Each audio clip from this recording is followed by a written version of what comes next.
Assalamualaikum warahmatullahi wabarakatuh. Pada pertemuan hari ini, kita akan membahas materi tentang pemberontakan PKI tahun 1948. Peristiwa ini sering juga dikenal dengan peristiwa Madiun Affair. Bahasan hari ini sudah saya rangkum dalam beberapa rumusan masalah yang harus kalian kuasai. Yang pertama adalah latar belakang pemberontakan PKI tahun 1948. Yang kedua adalah tujuan pemberontakan PKI tahun 1948. Yang ketiga, bagaimanakah kronologi peristiwa pemberontakan PKI tahun 1948? Siapakah tokoh-tokoh yang terlibat dalam pemberontakan tersebut?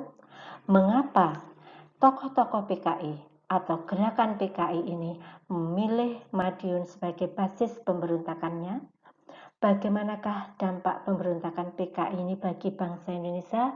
Serta apa upaya pemerintah dalam menumpas pemberontakan PKI tahun 1948 ini? Baik anak-anak, marilah kita bahas satu persatu materi-materi kita hari ini. Latar belakang pemberontakan PKI tahun 1948 ini, yang pertama adalah jatuhnya Kabinet Amir Syarifuddin, karena Amir Syarifuddin dianggap gagal memperjuangkan nasib bangsa Indonesia dalam perundingan Renville.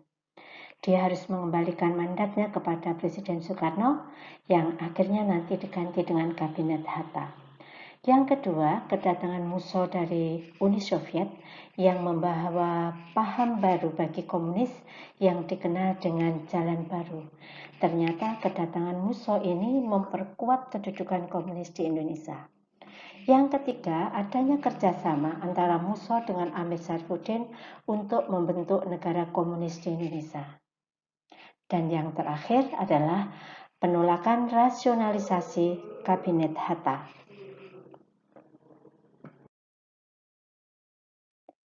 Apa tujuan dari pemberontakan PKI tahun 1948 ini?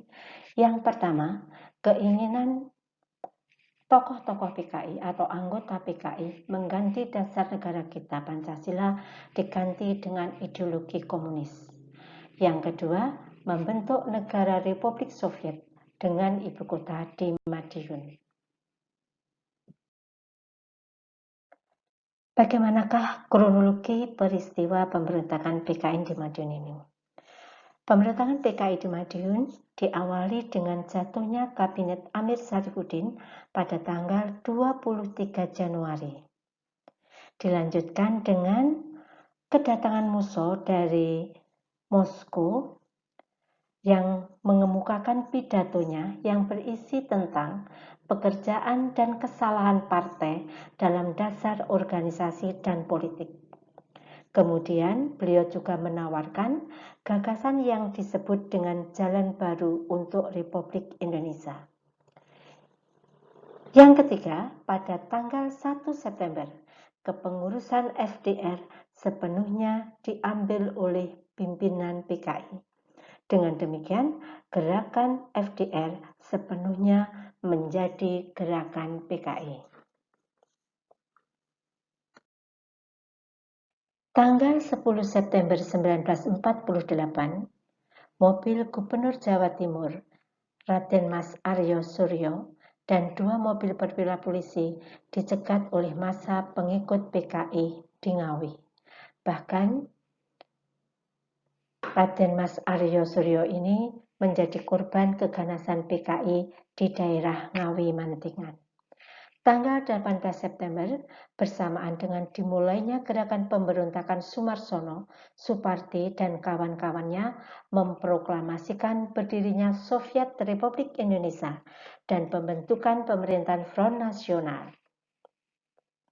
18 September pagi, melalui Radio Republik Indonesia, selanjutnya disebut dengan Radio Gelora Pemuda oleh kaum FDR, musuh memproklamirkan pengalihan kekuasaan negara secara sepihak dan menyatakan berlakunya pemerintahan Front Nasional daerah Madiun.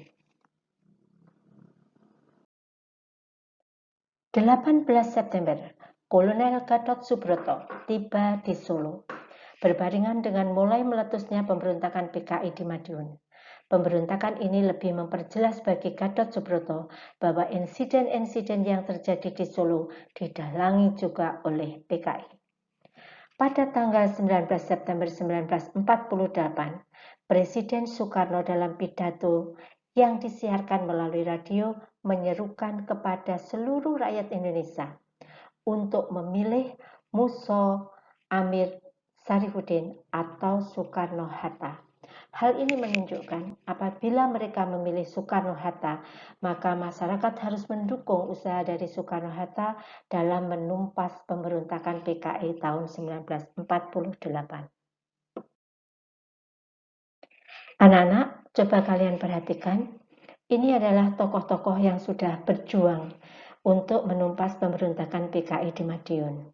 Yang pertama adalah Bapak Gatot Subroto, yang kedua adalah Kolonel Sadikin, dan yang ketiga adalah Aha Nasution. Mereka ini memiliki jasa besar dalam menumpas pemberontakan PKI di Madiun. Berikut ini adalah tokoh utama pemberontakan PKI tahun 1948. Yang pertama adalah Musa, yang kedua adalah Amir Syarifuddin. Sebenarnya tidak saja ini, kalian harus tahu bahwa pada waktu itu ada tokoh-tokoh lainnya, antara lain ada Nyoto, ada Aidit, juga terlibat dalam pemberontakan PKI tahun 1948, yang nantinya Aidit menjadi tokoh utama dalam pemberontakan PKI tahun 1965.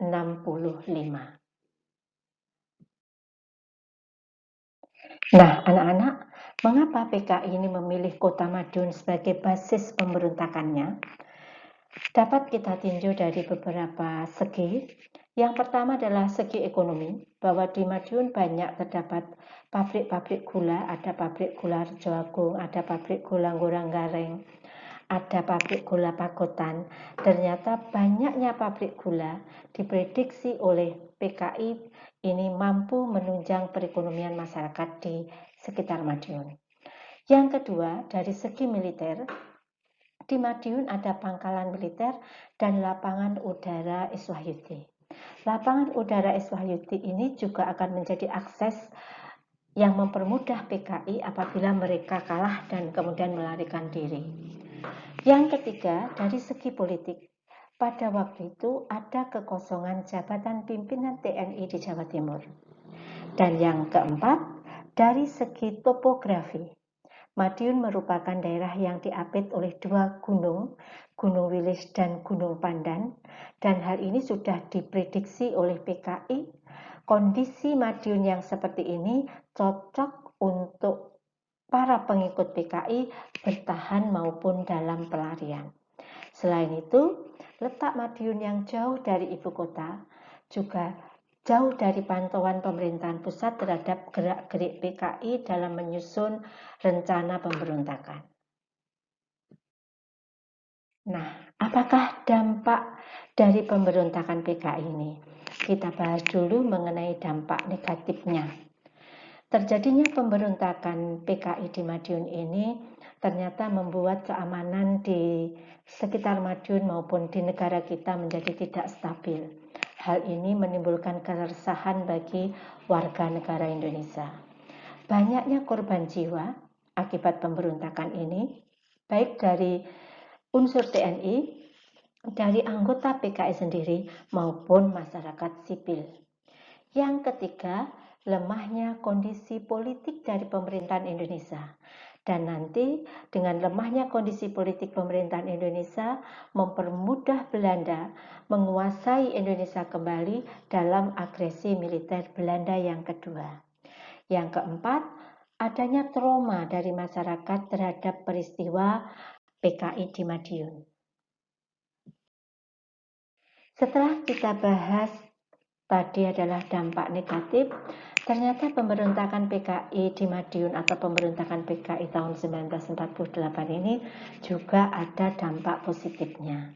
Dampak positif yang pertama, Amerika menaruh simpati atas keberhasilan bangsa Indonesia dalam menumpas PKI tahun 1948 ini.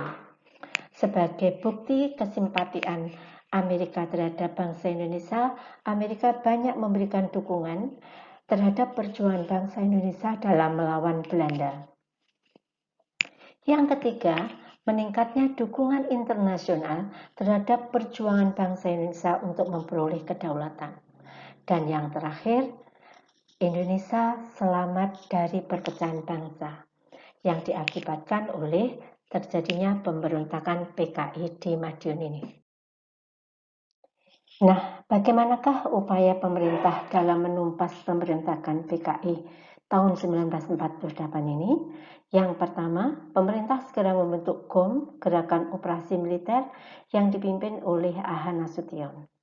Tanggal 19 September menggerakkan rakyat agar membantu pemerintah dalam membasmi pemberontakan PKI. Jenderal Sudirman mengadakan penangkapan terhadap provokator yang membahayakan negara.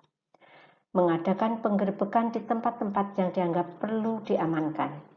Mengadakan operasi gabungan yang dipimpin oleh Kolonel Gatot Subroto dari Jawa Tengah, Kolonel Sungkono dari Jawa Timur, dan pasukan Divisi 3 Siliwangi dari Jawa Barat. Akhir dari pemberontakan ini, pimpinan PKI yang bernama Musso tertembak dalam pengejaran di Ponorogo, sedangkan Amir Syarifuddin tertangkap dan dijatuhi hukuman mati. Nah, anak-anak, demikianlah pembelajaran kita hari ini tentang pemberontakan PKI di Madiun. Kalian bisa memperkaya wawasan kalian dengan membaca buku-buku yang terkait dengan pemberontakan PKI tahun 1948, maupun kalian bisa melakukan pembelajaran melalui e-book atau situs-situs yang membahas tentang pemberontakan PKI tahun 1948. Semoga pembelajaran hari ini bisa membawa manfaat bagi kalian semua. Saya akhiri, terima kasih. Assalamualaikum warahmatullahi wabarakatuh.